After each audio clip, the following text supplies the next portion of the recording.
terjadi di Papua yang ingin memisahkan diri dari NKRI kembali mencuat dengan mengumumkannya pembentukan pemerintah sementara Papua Barat pada Selasa 1 Desember 2020. Benny Wenda yang menobatkan dirinya sebagai Presiden Pemerintahan Sementara Papua Barat menegaskan bahwa pihaknya tidak akan lagi tunduk pada aturan militer ilegal Jakarta. Mulai 1 Desember 2020, pihaknya sudah mulai menerapkan konstitusi sendiri dan kembali ke tanah kedaulatan. Di tengah gejolak itu, perhatian publik juga diarahkan pada usulan agar Habib Rizik Syihab atau HRS menjadi juru damai di Papua. Usulan itu datang dari Mariska Lubis, seorang penulis perempuan. Melalui video yang diunggahnya di akun Twitter pribadinya, Mariska menyorot konflik Papua dan juga melihat kemampuan Habib Rizik Syihab dalam berdiplomasi. Beberapa kejadian terkait dengan Habib Rizik, termasuk soal kepulangannya ke Indonesia, Mariska berkesimpulan bahwa Habib Rizik adalah orang yang hebat. Dari itulah Mariska memiliki pandangan bahwa Habib Rizik Syihab punya kemampuan untuk menjadi juru damai antara pemerintah Indonesia dengan warga Papua yang ingin memisahkan diri dari NKRI. Dalam caption video tersebut, Mariska menulis, "Secara pribadi, saya meminta dengan hormat kepada yang terhormat Habibana Habib Rizik Syihab untuk menjadi juru damai Papua.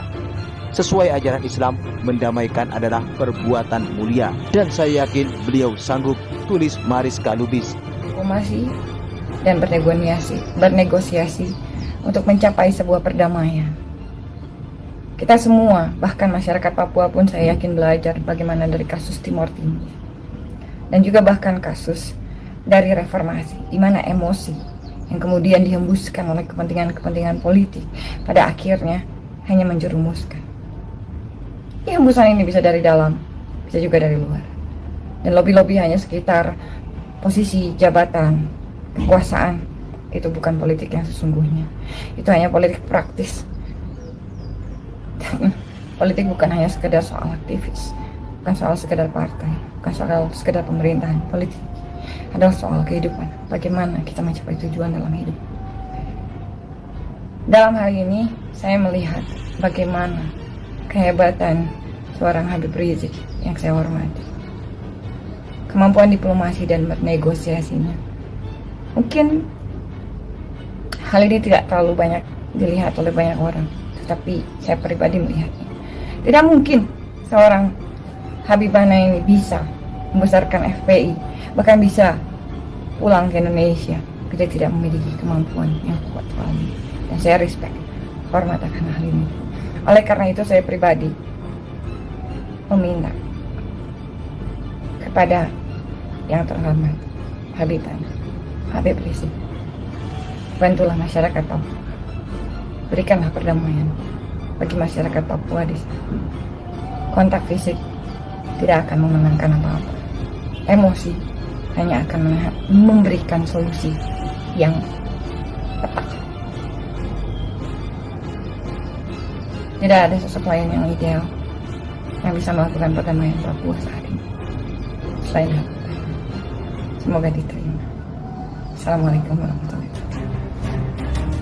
Apa yang disampaikan oleh Mariska Lubis ini merupakan ide serius yang patut dicermati.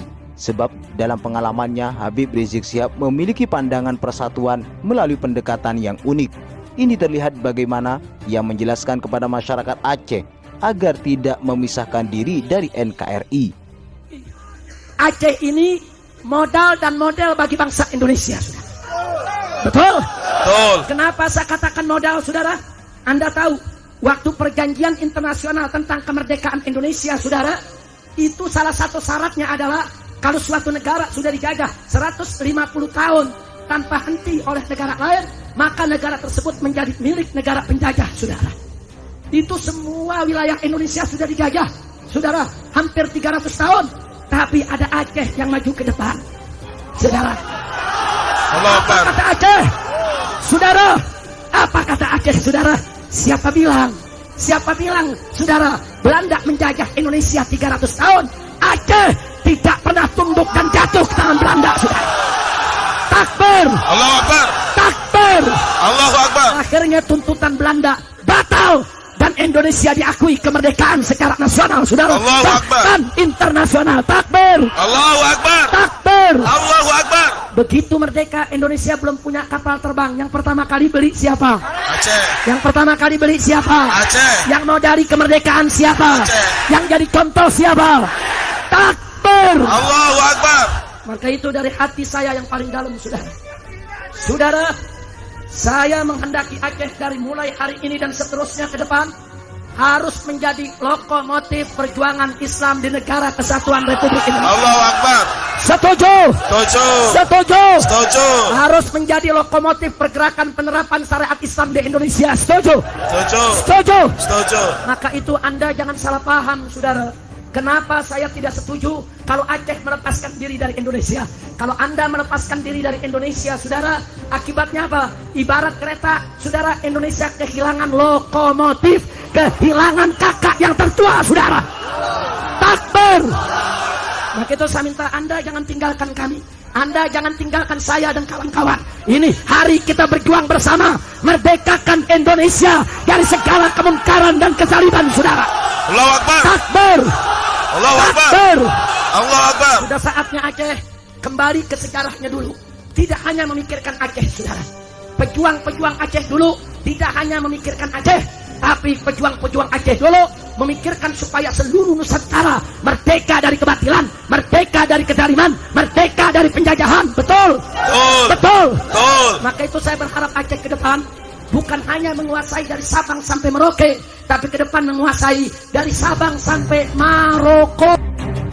Dalam konteks Papua, Habib Rizik Syihab yang terbiasa berdialog dengan banyak pihak, bahkan yang berbeda keyakinan, posisinya yang selalu berada di luar kekuasaan sangat mungkin untuk lebih diterima oleh masyarakat Papua. Karena tokoh-tokoh Papua pun juga mengenal Habib Rizik Syihab di balik kelugasannya di atas podium. Habib Rizik Syihab adalah orang yang luas perspektifnya dan bisa melihat secara utuh sudut pandang orang lain. Dia bisa menjembatani berbagai kepentingan dengan secara adil.